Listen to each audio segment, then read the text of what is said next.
Everyone, it's me Anjali Verma and welcome back to my channel. तो जैसे कि हम लोगों ने फिजिक्स और केमिस्ट्री में लास्ट मोमेंट पे बहुत अच्छी तरीके से रिवीजन करा था, वैसे ही हम लोग आज भी रिवीजन करने वाले हैं सारे ही फॉर्मूलाज का ऑफ मैथ्स। अब मैं आप लोगों को ना सिर्फ फॉर्मूलाज ही नहीं बताऊंगी, जहाँ पे जो भी कॉन्सेप्ट यूज हो रहा है जैसे कि रिलेशन एंड फंक्शन वाले चैप्टर में, वो कॉन्सेप्ट भी मैं आपको पढ़ाने वाली हूँ। ठीक है, तो स्टार्ट करते हैं।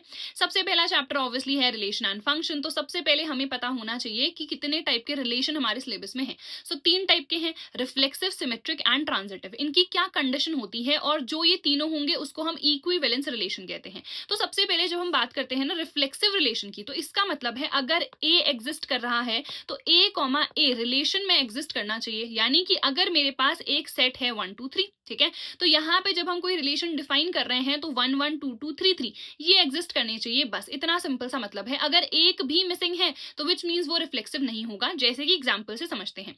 यहाँ पे देखो ए एक सेट है, 1 2 3 है, तो अब रिलेशन में देखो 1 1 2 2 3 3 तीनों एग्जिस्ट कर रहे हैं, विच मीन्स ये रिफ्लेक्सिव होगा। ठीक है, अब देखो यहाँ पे 1 1 2 2 तो है, पर यहाँ पर 3 3 नहीं है, विच मीन्स ये वाला रिफ्लेक्सिव नहीं होगा। बात समझ में आई? चलो, अगर मान लो एक और एग्जांपल बता देती हूँ। अगर मान लो सेट में सिर्फ 1 और 2 होते, ठीक है, अब यहाँ पे 1 1 और 2 2 तो है ना, तो उस केस में ये रिफ्लेक्सिव बन जाता। समझ में आया? चलो, नेक्स्ट आ जाते हैं हम सिमेट्रिक पे। सिमेट्रिक का मतलब क्या है कि अगर ए बी एग्जिस्ट कर रहा है तो बी ए भी एग्जिस्ट करना चाहिए। 1 2 है तो 2 1 होना चाहिए। अगर 1 2 है और 2 1 नहीं है तो विच मीन्स वो सिमेट्रिक नहीं होगा। अब यहाँ पे एक चीज बहुत अच्छे तरीके से सुनो, अगर ए बी की ही कंडीशन नहीं है तो तुम बी ए कैसे चेक करोगे? तो तुम सीधे कह दोगे कि भाई ये तो सिमेट्रिक है। एग्जाम्पल देखते हैं। सबसे पहले देखो, अगेन ये ही मैंने एक सेट ले रखा है 1 2 3 वाला। अब देखो यहाँ पे 2 1 है और 1 2 है, ठीक है, तो विच मीन्स ये सिमेट्रिक होगा। ठीक है, 1 1 है तो 1 1 है एक तरीके से, है ना, तो विच मीन्स ये सिमेट्रिक है। अब दूसरे पे आते हैं। देखो 1 1 2 2 3 3। अब आप कहोगे यहाँ पे तो ए बी की कंडीशन ही नहीं है, क्योंकि 1 1 के साथ है, 2 2 के साथ है, 3 3 के साथ है, 1 2 वाली कंडीशन है ही नहीं, तो इसको भी आप सिमेट्रिक कह दोगे। ठीक है, अगर मान लो यहाँ पे 1 2 होता, अब इसके साथ 2 1 तो है नहीं, तो उस केस में सिमेट्रिक नहीं होता। ठीक है, थर्ड पे आ जाते हैं ट्रांजिटिव। अगर ए बी है, बी सी है, तो ए सी भी एग्जिस्ट करना चाहिए। ठीक है, एग्जाम्पल देख लेते हैं। 1 1 1 2 2 1। ठीक है, अब देखो यहाँ पर 1 2 है, 2 1 है, तो 1 1 भी तो है ना। अब अगर मैं इसको दूसरे तरीके से देखूं, 2 1 है, ठीक है, 1 2 है, पर क्या यहाँ पर 2 2 है? नहीं है, विच मीन्स ये ट्रांजिटिव नहीं होगा। समझ में आया? अब देखो एक बहुत ही बढ़िया सा एग्जांपल है 2 3। यहाँ पे सिर्फ ए कॉमा बी है, क्या यहाँ पर बी कॉमा सी है? सेकंड वाली कंडीशन नहीं, तो तुम ए कॉमा सी कैसे चेक करोगे? तुम सीधे कह दोगे कि भाई ये हमारे पास ट्रांजिटिव है। आई बात समझ में? और कुछ एग्जांपल्स देख लेते हैं। देखो यहाँ पे 1 1 1 2 2 1 2 2। अब जो ऊपर में कंडीशन कह रही थी 2 2 नहीं था, पर यहाँ पर 2 2 है, तो विच मीन्स ये ट्रांजिटिव हो जाएगा। ठीक है, अब देखो यहाँ पे दूसरा 1 2 2 3 1 3। 1 2 है, 2 3 है, तो 1 3 भी एग्जिस्ट कर रहा है। ठीक है, 2 3 3 कॉमा करके तो कुछ है ही नहीं, तो विच मीन्स अगर सेकंड कंडीशन ही नहीं है तो मैं थर्ड वाली कैसे चेक करूं? तो विच मीन्स ये हमारे पास ट्रांजिटिव होगा। तो ऐसे कुछ एग्जांपल्स आपको याद रखने हैं। बेसिक कॉन्सेप्ट आई होप आपको क्लियर हो गया होगा कि कैसे आपको रिफ्लेक्सिव, सिमेट्रिक और ट्रांजिटिव को पहचानना है। जो भी रिलेशन ये तीनों ही कंडीशन को सेटिस्फाई कर देगा वो एक इक्विवेलेंस रिलेशन कहलाता है। ठीक है, एग्जाम्पल देखते हैं। 1 1 2 2 3 3। सबसे पहली बात हमने कहा रिफ्लेक्सिव तो है क्योंकि तीनों एग्जिस्ट कर रहे हैं। सिमेट्रिक की बात करूं तो मैंने कहा था 1 2 होना चाहिए, तब तुम 2 1 चेक करोगे। यहाँ पे तो ऐसी कंडीशन है ही नहीं, है ना, तो विच मीन सिमेट्रिक भी है। थर्ड पे आ जाते हैं ट्रांजिटिव। मैंने कहा ए कॉमा बी है तो बी कॉमा सी है, तो ए कॉमा सी भी एग्जिस्ट करना चाहिए। यहाँ पे तो मुझे ऐसी कंडीशन ही नहीं दिख रही, ना ए कॉमा बी दिख रहा, ना बी कॉमा सी दिख रहा, तो मैं कह दूंगी क्या कि ये ट्रांजिटिव भी है। आई बात समझ में? चलो, अब ये कुछ फॉर्मूलाज हैं, ये तुम लोगों को एज इट इज रट लेने हैं। अगर पूछा जाए कि कितने रिलेशन है ए टू ए, तो ये फॉर्मूला होता है 2 की पावर n स्क्वायर। ठीक है, और n क्या है? जो भी नंबर ऑफ एलिमेंट्स होंगे उस वाले सेट ए में। ठीक है, जैसे कि अभी हमने 1 2 3 देखा था, तो n कितना हो जाएगा? 3 हो जाएगा, क्योंकि 3 वहां पे एलिमेंट्स हैं। ठीक है, चलो, नंबर ऑफ रिफ्लेक्सिव रिलेशन कितना होगा? 2 की power n square minus n। ठीक है, नंबर ऑफ सिमेट्रिक रिलेशन क्या होगा? तो उसका फॉर्मूला है 2 की power n into n plus 1/2। तो ये कुछ फॉर्मूलाज आपको एज इट इज रट लेने हैं। ठीक है, चलो, फंक्शन पे आ जाते हैं। तो 1 1 फंक्शन क्या होता है? 1 1 यानी कि हर एक एलिमेंट की एक सिंगल इमेज होगी। दो एलिमेंट्स की एक ही इमेज हो ऐसा नहीं होना चाहिए, तो वो मेनी वन बन जाएगा, 1 1 नहीं होगा। ठीक है, जैसे कि एग्जाम्पल देखते हैं। एफ एक्स इक्वल्स टू हमने ले रखा है यहाँ पे एक्स स्क्वायर। ठीक है, अब अगर ये जो रिलेशन है ये हमने रियल नंबर से रियल नंबर में डिफाइन कर रखा है, ठीक है। तो रियल नंबर में तो मेरे पास 1 भी आता है, -1 भी आता है, ठीक है। तो F1 कितना आएगा, 1 स्क्वायर, जो कि होता है 1। F-1 कितना आएगा, -1 का स्क्वायर, वो भी कितना होता है 1। यानी कि 1 और -1 दोनों की इमेज 1 है, तो ये 1 1 नहीं होगा। तो इस तरीके से आपको चेक कर लेना है, ठीक है। अब देखो यहाँ पे fx equals to x cube अगर होता, 1 की इमेज 1 है, ठीक है। इसके बाद अगर आप देखो -1, तो -1 का क्यूब क्या होता है, -1। तो विच मीन्स दो जो ऐसे एलिमेंट्स है ना, उनकी अलग अलग इमेज है, सेपरेट इमेजेस हैं, कोई दो एलिमेंट्स की सेम इमेज नहीं है, तो विच मीन्स वो 1 1 होगा, ठीक है। 1 1 जो फंक्शन होता है उसको हम इंजेक्टिव फंक्शन भी कह देते हैं, ठीक है। चलो फिर है ऑन टू, कैसे हम प्रूव करेंगे। ऑन टू का मतलब है जो हमारी कोडोमेन है उसमें जितने एलिमेंट्स हैं उनकी एक प्री इमेज एग्जिस्ट करनी चाहिए। अगर कोई भी एक ऐसा एलिमेंट आपने ढूंढ लिया जिसकी प्री इमेज एग्जिस्ट नहीं कर रही है, तो विच मीन्स वो ऑन टू फंक्शन नहीं रहेगा, ठीक है। चलो एग्जाम्पल से समझ लेते हैं। अब यहाँ पे देखो हमने लिखा है कि f x equals to x square है, ठीक है। विच मीन्स अगर मैं F1 लेती हूँ तो 1 आता है, ठीक है। अगर मैं F2 लेती हूँ तो यहाँ पे 2 का स्क्वायर विच मीन्स 4 आता है। बट अगर मैं कोई नेगेटिव एलिमेंट ले लूँ यहाँ पे, क्योंकि मैंने क्या कहा, देखो ये रियल नंबर से रियल नंबर में डिफाइन है, मेरी कोडोमेन रियल नंबर है, रियल नंबर में तो नेगेटिव नंबर्स भी आते हैं, ठीक है। तो मैं कोई नेगेटिव नंबर ले लेती हूँ, मान लो -2। -2 का जो स्क्वायर रूट है वो एग्जिस्ट करना चाहिए ना, विच मीन्स डोमेन में। बट क्या अंडर रूट -2 या कोई भी नेगेटिव नंबर का आप अंडर रूट ले लो, स्क्वायर रूट ले लो, क्या वो एक रियल नंबर होता है? वो तो एक इमेजिनरी नंबर बन जाता है ना। विच मीन्स जितने भी मेरे नेगेटिव एलिमेंट्स हैं कोडोमेन में उनकी प्री इमेज एग्जिस्ट कर ही नहीं रही है, क्योंकि वो तो एक रियल नंबर आ ही नहीं रहा है। तो आपने एक भी ऐसा एलिमेंट ढूंढ लिया तो आप कह दोगे ऑन टू नहीं है। बात समझ में आ गई। चलो अब उसके बाद आ जाते हैं हम सेकंड चैप्टर में, इनवर्स ट्रिग्नोमेट्रिक फंक्शंस। यहाँ पे मैं तुम लोग को बहुत सारे फॉर्मूलाज बताने वाली हूँ, सारे के सारे तुम लोगों को लर्न करने हैं, ठीक है। तो सबसे पहले तो ये लर्न कर लो, क्योंकि यहाँ पर डोमेन और रेंज से क्वेश्चन आ जाता है। ये चैप्टर उतना इंपॉर्टेंट नहीं है, या फिर सिर्फ एक या मैक्सिमम 2 नंबर का क्वेश्चन यहाँ पर से आएगा, ठीक है। तो हमारे जितने भी इनवर्स ट्रिग्नोमेट्रिक फंक्शंस हैं, जैसे कि साइन इनवर्स है, कॉस इनवर्स है, सो एंड सो, उनकी जो भी डोमेन है और जो भी इनकी रेंज है, ये एज इट इज आपको लर्न होनी चाहिए, ठीक है। अब ये बेसिक कॉन्सेप्ट है क्लास 11th का। वैसे तो आई थिंक तुम लोगों को पता होना चाहिए, जिसको नहीं पता है तो थोड़ा सा मैं तुम लोग को बता देती हूँ, जिसको पता है वो रिवाइज कर लो अच्छे तरीके से, ठीक है। तो सबसे पहले हमें पता है ये हमारा क्वाड्रेंट सिस्टम चलता है, ठीक है। तो यहाँ पे 0 है, फिर यहाँ पे एक साइकिल कंप्लीट होती है, फिर से 360 डिग्री यानी कि 2 पाई आ जाता है, 4 पाई आ जाता है, 6 पाई आ जाता है, सो ऑन, ठीक है। ये होता है 90 डिग्री, फिर यहाँ पे है 180 डिग्री जिसको हम पाई कहते हैं, फिर यहाँ पे 270 डिग्री, ठीक है। तो ये हमारे 4 क्वाड्रेंट्स है, 1 2 3 एंड 4। यहाँ पे हम CAST करके लर्न करते हैं, विच मीन्स यहाँ पे तो सारे ही ट्रिग्नोमेट्रिक फंक्शंस पॉजिटिव होते हैं, चाहे साइन ले लो, कॉस ले लो, टैन ले लो, कुछ भी ले लो। सी जहां पे लिखा है वहां पे कॉस, और कॉस का रेसिप्रोकल जब आप करते हो तो सेक आता है ना, तो यहाँ पे सिर्फ कॉस और सेक पॉजिटिव होंगे, ठीक है। इसके अलावा कुछ भी ले लोगे वो नेगेटिव आएगा यहाँ पे, ठीक है। फिर अगर मैं यहाँ पे सेकंड वाला क्वाड्रेंट लूं तो यहाँ पे एस लिखा हुआ है, विच मीन साइन और इसका रेसिप्रोकल क्या होता है, कोसेक। तो सिर्फ ये दोनों पॉजिटिव होंगे, इसके अलावा कुछ भी ले लोगे वो नेगेटिव होगा। यहाँ पे टी लिखा है, विच मीन टैन और कॉट पॉजिटिव होंगे, ठीक है। उसके बाद आपको पता है अगर आपको रेडियन से चेंज करना है डिग्री में, या डिग्री से चेंज करना है रेडियन में, तो आप आसानी से कर सकते हो। जैसे अगर पाई लिखा है तो आपको पता है 180 डिग्री है, ठीक है। 2 पाई लिखा है तो वो 360 डिग्री है, ठीक है। उसके बाद अगर पाई बाय 2 लिखा है तो विच मीन्स वो 90 डिग्री है, ठीक है। सिमिलरली अगर मान लो मुझे 45 डिग्री को चेंज करना है किसमें, रेडियन में, तो कैसे करूंगी, तो 45 अपॉन 180 इंटू पाई, तो ये कितना आ जाएगा, ये आ जाएगा हमारा पाई बाय 4। तो पाई बाय 4 विच मीन्स क्या है, 45 डिग्री है ना। तो विच मीन्स पाई हमें क्या डिनोट कर रहा है, 180 डिग्री, ठीक है। समझ में आ गया। उसके बाद हमारे बेसिक से फॉर्मूलाज होते हैं, साइन 90 माइनस थीटा करेंगे तो यहाँ पे ही आएगा, तो ये कॉस थीटा हो जाएगा, ठीक है। साइन 90 प्लस थीटा अगर आप करोगे, विच मीन्स ये वाली जो लाइन है इसके आप चाहे लेफ्ट को जाओ चाहे आप राइट को जाओ, कहीं भी आप जाओगे तो यहाँ पे चेंज होता है, साइन कॉस में कॉस, साइन में सो एंड सो, ठीक है। बट जब हम इस वाली लाइन पे आते हैं, यानी कि आप पाए में कुछ माइनस करो या पाए में कुछ ऐड करो, तो जो चीज है वो ऐसी ही रहेगी, यानी कि साइन है तो साइन ही रहेगा, ठीक है। जैसे कि देखो यहाँ पे साइन 180 माइनस थीटा आप करोगे ना, तो ये कितना आएगा, ये आपके पास साइन थीटा आएगा। अब साइन मतलब साइन SIGN वाला साइन मतलब नेगेटिव होगा या पॉजिटिव होगा, वो डिपेंड करता है कि कौन से क्वाड्रेंट में आ रहा है। जैसे मान लो यहाँ पे अगर आप cos 180 माइनस थीटा करते हैं ना, तो यहाँ पे माइनस कॉस थीटा आ जाता ना, क्योंकि यहाँ पे हमने कहा सिर्फ और सिर्फ साइन ही पॉजिटिव होगा। यहाँ पे इसके अलावा आप कुछ भी ले लोगे तो विच मीन्स वो क्या हो जाएगा, वो नेगेटिव हो जाएगा, इसीलिए कॉस नेगेटिव आएगा, ठीक है। बट कॉस कॉस ही रहा, ये मेन मुद्दा है कि यहाँ पे आप कुछ माइनस कर दो प्लस कर दो, जो चीज है वो एज इट इज रहेगी। अगर आप 2 पाई माइनस करोगे या 2 पाई प्लस करोगे, ठीक है, माइनस करोगे तो यहाँ को जाओगे, प्लस करोगे तो यहाँ को जाओगे, ठीक है। तो यहाँ पे 2 पाई में कुछ भी ऐड करा है या माइनस करा है, कॉस है तो कॉस ही रहेगा, साइन है तो साइन ही रहेगा। अब पॉजिटिव, यहाँ पे तो सब पॉजिटिव है क्योंकि, बट साइन यहाँ पे क्या हो जाएगा, नेगेटिव हो जाएगा। ठीक है, तो ये बेसिक सा कॉन्सेप्ट है, आई होप आपको पता होगा, नहीं पता है तो सुन लिया है तो समझ जाओ। ठीक है, अब ये कुछ बेसिक सी वैल्यूज हैं जो आपको एज इट इज लर्न होनी चाहिए।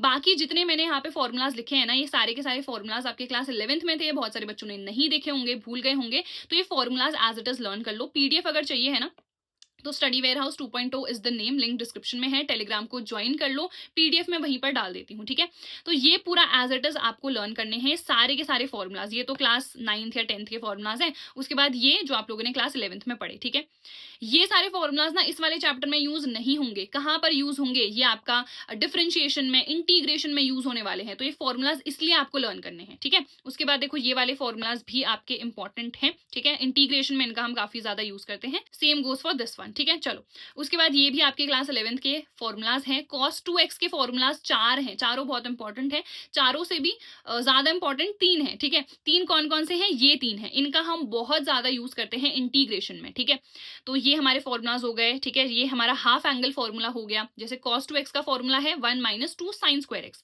तो अगर मैं यहाँ पे cos x लिख दूं तो यहाँ पे क्या हो जाएगा, x/2, यानी कि जो भी एंगल है उसका आधा हो जाएगा बेसिकली। यहाँ पे अगर 60 है तो यहाँ पे हो जाएगा 30, ये मतलब है इसका। ठीक है, और ये फॉर्मूलाज अभी इस वाले चैप्टर में इनवर्स ट्रिग्नोमेट्रिक फंक्शन में आपके यूज होंगे। ठीक है, चलो अब आ जाते हैं हम मैट्रिसेस में। मैट्रिसेस तो बहुत ही आसान सा चैप्टर है। सबसे पहले आपको ऑर्डर क्या होता है मैट्रिक्स का पता होना चाहिए, जो कि m/n होता है, m × n, विच मीन्स यहाँ पे m क्या है, m है हमारा रो नंबर, रो कितनी दिख रही है, 2। ठीक है, कॉलम कितने दिख रहे हैं, 1 2 3, तो n है कॉलम नंबर, तो इसका ऑर्डर कितना आ जाएगा, 2 × 3। ठीक है, इक्वालिटी ऑफ मैट्रिक्स, इसका मतलब है कि सिंपल हर एक एलिमेंट सेम होना चाहिए। ठीक है, जैसे कि अगर मैंने लिखा है 1 2 3 4, यहाँ पे अगर मैं इस तरीके से लिख दूं 1 2 3 4, तो ये दोनों सेम मैट्रिक्स नहीं होंगी, इक्वल मैट्रिक्स नहीं होंगी, क्योंकि यहाँ पे देखो ये वाला एलिमेंट और ये वाला एलिमेंट इक्वल नहीं है, ये वाला एलिमेंट और ये वाला एलिमेंट इक्वल नहीं है, तो ये दोनों इक्वल मैट्रिक्स नहीं हो सकती हैं। तभी होंगी जब ये और ये एलिमेंट हमारे सेम रहेंगे। मान लो यहाँ पे x लिखा होता, यहाँ पे y लिखा होता, अगर ये इक्वल गिवन है तो आप कह देते x की वैल्यू 3 होगी, y की वैल्यू 2 होगी। इस तरीके से यहाँ पे क्वेश्चंस हम करते हैं। ठीक है, टाइप्स ऑफ मैट्रिक्स पे आ जाते हैं, बहुत सिंपल सा है।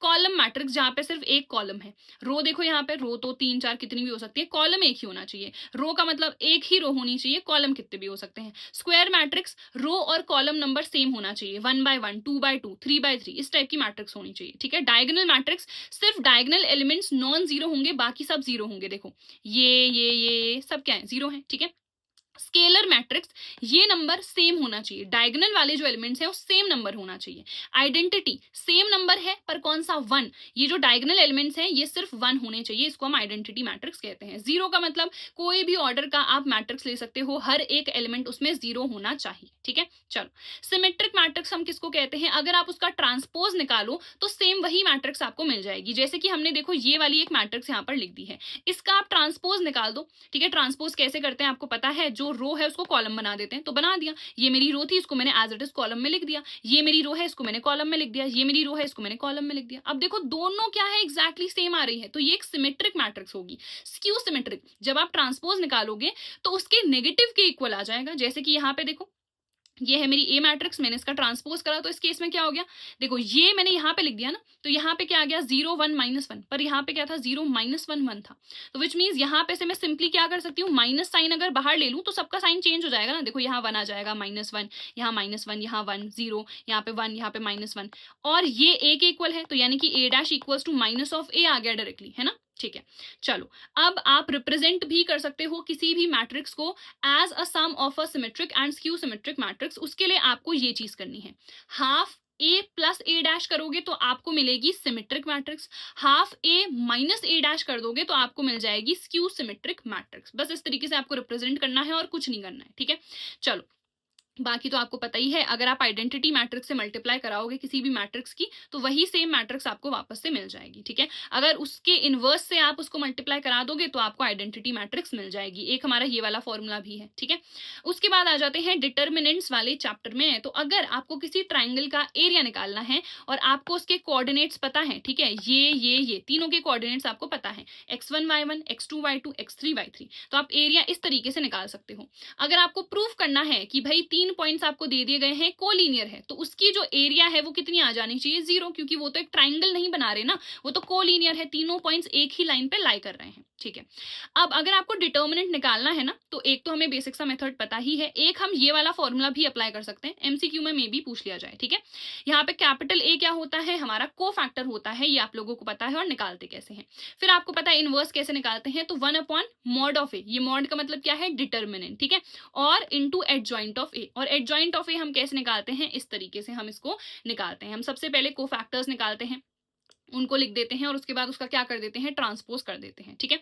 चलो उसके बाद ये हम यूज करते हैं, अगेन इससे एमसीक्यू आपका आ सकता है, मॉड ऑफ एडजॉइंट ऑफ ए, यानी कि जो एडजॉइंट ए है उसका जब आप डिटर्मिनेंट निकालते हो ना, so that is equals to जो हमारा ए मैट्रिक्स था उसका जब आपने डिटर्मिनेंट निकाला उसकी पावर n-1, ठीक है। और n क्या होगा, ऑर्डर होगा, जैसे कि यहाँ का ऑर्डर क्या है, 3/3 की है ना, तो विच मीन्स इसका n की वैल्यू क्या होगी, 3 होगी, ठीक है। चलो अब आ जाते हैं कंटिन्यूटी एंड डिफरेंशिएशन वाले पे। तो यहाँ पे डिफरेंशिएशन के बहुत सारे फॉर्मूलाज हैं, वो आपको एज इट इज लर्न करने हैं, ठीक है। तो ये सारे फॉर्मूलाज हैं, आई होप आपको पता होंगे, ठीक है। ये हमारा प्रोडक्ट रूल हो गया, ये हमारा डिवीजन रूल हो गया, बहुत इंपॉर्टेंट, और आपको पता है चेन रूल भी हमें अच्छे तरीके से अप्लाई करना आना चाहिए। चेन रूल क्या है, अगर मैंने लिखा है साइन 2x का डिफरेंशिएशन, तो आपको पता है साइन का तो होगा ही, पर उसके बाद साइन x नहीं है ना, 2x है, तो 2x का फिर से हो जाएगा, तो ये हमारा चेन रूल कहलाता है, ठीक है। और बाकी तो ये सारे फॉर्मूलाज आपको लर्न ही करने हैं, इसमें अभी फिलहाल मैं आपकी कोई मदद नहीं कर सकती हूँ क्योंकि कल एग्जाम है ना। चलो उसके बाद ये वाले कुछ फॉर्मूलाज हैं जो कि बहुत इंपॉर्टेंट हैं, ये आपके यूज होंगे आपके 6th वाले चैप्टर में, एप्लीकेशन ऑफ डेरिवेटिव वाले चैप्टर में, ठीक है। सबसे पहले क्यूब का वॉल्यूम क्या होता है, तो ए क्यूब होता है, जो कि ए क्या है, एज लेंथ है, ठीक है। उसके बाद सरफेस एरिया का फॉर्मूला क्या होता है, 6a²। उसके बाद सिलेंडर की अगर मैं बात करूं, वॉल्यूम कितनी होती है, πr²h, सरफेस एरिया कितनी होती है, 2πrh, ठीक है। कोण की बात करें तो वॉल्यूम तो 1/3 πr²h होती है, बट जब सरफेस एरिया की हम बात करते हैं तो आपको पता है एल आ जाती है, जो कि स्लांट हाइट है। जब हम कोण को बना रहे हैं तो इस तरीके से बना रहे हैं ना, तो ये तो इसकी हाइट हो गई, और ये क्या है, इसकी स्लांट हाइट है। तो यहाँ पे देखो ये एंगल कौन सा बन रहा है, 90 डिग्री का ना, ये है मेरी हाइट, ये है मेरी रेडियस, तो यहाँ पे पाइथागोरस थ्योरम से ये वाली चीज आ जाएगी ना, तो इसका भी हम काफी ज्यादा यूज करते हैं हमारे वर्ड प्रॉब्लम्स में, ठीक है। यहाँ पे से वर्ड प्रॉब्लम्स मैक्सिमा मिनिमा वाले काफी ज्यादा आते हैं, तो ये सारे फॉर्मूलाज आपको पता होने चाहिए, ठीक है। उसके बाद देखो स्फेयर की वॉल्यूम क्या होती है, 4/3 πr³, और जब हम सरफेस एरिया की बात करते हैं तो 4πr² हो जाता है, ठीक है। और आपको पता है मैक्सिमा कब आता है, जब आप डबल डिफरेंशिएशन कर रहे हो तो वो नेगेटिव आ जाए, ठीक है, लेस देन 0 आ जाए, तो आपको मैक्सिमा की कंडीशन मिलती है। और अगर ये आ जाएगा पॉजिटिव तो आपको पता है मिनिमा की कंडीशन मिलती है। जबकि जब हम इंक्रीजिंग डिक्रीजिंग फंक्शन की बात करते हैं तो ये चीज उल्टी होती है वहां पे, और हम सिर्फ एक ही बारी वहां पे डिफरेंशिएशन करते हैं, यहाँ पे हम 2 बारी डिफरेंशिएशन करते हैं, एंड अकॉर्डिंगली हम चेक करते हैं कि मैक्सिमा मिनिमा की कंडीशन कहां पर बन रही है। तो क्वेश्चंस क्या आते हैं, आपको पता है कि वॉल्यूम मैक्सिमम है, प्रूफ करो, कैसे प्रूफ करोगे, आप डिफरेंशिएट करते हो, है ना, आप डबल डिफरेंशिएट करते हो, आप देखते हो कि पॉजिटिव वैल्यू आ रही है या फिर नेगेटिव, नेगेटिव है तो यस हम प्रूफ कर देंगे कि मैक्सिमम वॉल्यूम है, मैक्सिमम सरफेस एरिया है, जो भी पूछा गया है, ठीक है। तो ये वाले फर्स्ट बुक के हमारे सारे इंपॉर्टेंट फॉर्मूलाज थे जो मैंने बता दिए हैं। सेकंड बुक के भी चाहिए हैं तो मुझे जल्दी से कमेंट सेक्शन में बता दो, मैं जल्दी से अपलोड कर दूंगी। सो दैट इज इट यार, आई होप इस वीडियो से आप लोगों को काफी बेनिफिट मिला होगा। अगर मिला है तो प्लीज लाइक दिस वीडियो और अपने दोस्तों के साथ भी शेयर कर दो। इसके बाद हम लोग CUET की बहुत बढ़िया तरीके से इस चैनल पर प्रैक्टिस करने वाले हैं।